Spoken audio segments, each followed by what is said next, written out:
हो या दोघांची शिक्षणाची जबाबदारी आपण सगळे मिळून घेऊ. हो पहिला मुद्दा हो म्हणजे या दोन्ही मुलांची सगळी शिक्षणाची जबाबदारी आपली असणार. हो त्यानंतर त्यांच्या भावाला काही हाताला काम आपण देऊ शकत असलो किंवा सरकारी नोकरी किंवा काही करू शकत असो तर त्याच्यासाठी तातडीने प्रयत्न करू. हो. लगेच एक मुख्यमंत्र्यांना पत्र तयार करा हो आणि आपण त्याचा लगेच फॉलोअप घेऊ.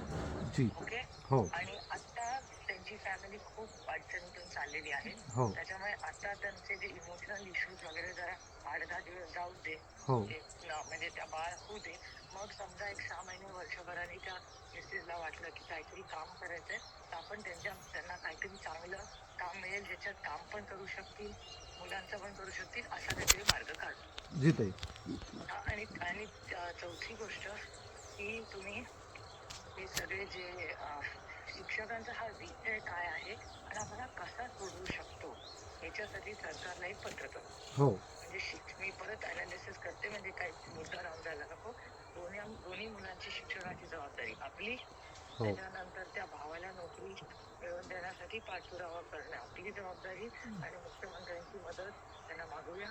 हो त्याच्यानंतर त्यांची मिसेसला बाळ झाल्यानंतर पुढचं काय वगैरे ते सगळं म्हणजे त्यांची जेव्हा इच्छा होईल तेव्हा त्यांना नोकरीला मदत करणे आपली जबाबदारी. म्हणजे 2 मुलांचं शिक्षण त्यांच्या घरातल्या 2 नोकऱ्या आणि हे झालं 2 शिक्षण 2 शिक्षक 2 नोकऱ्या आणि त्याच्यानंतर अजून काय मुख्यमंत्र्यांना पत्र हे ह्याच्यासाठी.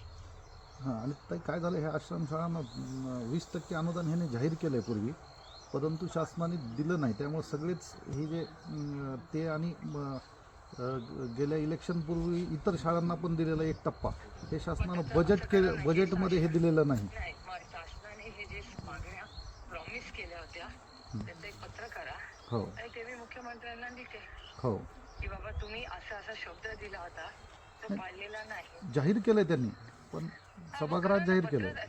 हे सगळं डॉक्युमेंट आणायला पाहिजे असं होणार नाही. हो सगळं डॉक्युमेंट केलं की मग अकाउंटेबिलिटी येते. हो